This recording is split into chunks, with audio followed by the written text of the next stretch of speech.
আমেরিকার সরকার তা অবশ্যই বন্ধ করতে হবে।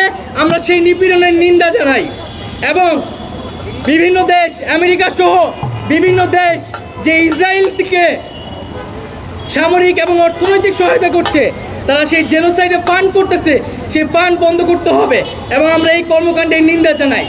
আমরা স্পষ্টভাবে বলতে চাই যে আজকে আমেরিকা সে ইসরায়েলকে সহায়তা করতেছে, সামরিকভাবে এবং অর্থনৈতিকভাবে সহায়তা করতেছে। আমরা কিন্তু ইতিহাস ভুলে যাইনি।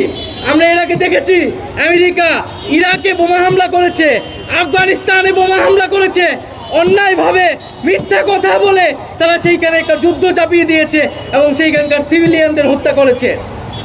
আজকে একইভাবে এই আমেরিকান সরকার ইসরায়েলকে সহায়তা করতেছে গাজায় সেই গণহত্যা চালানোর জন্য। আমরা এই কর্মকাণ্ডের নিন্দা জানাই।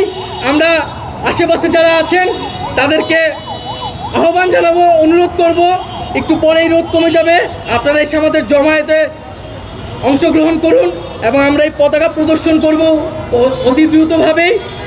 তো সবাইকে ধন্যবাদ জানাচ্ছি এবং ফিলিস্তিনের আজাদি জিন্দাবাদ।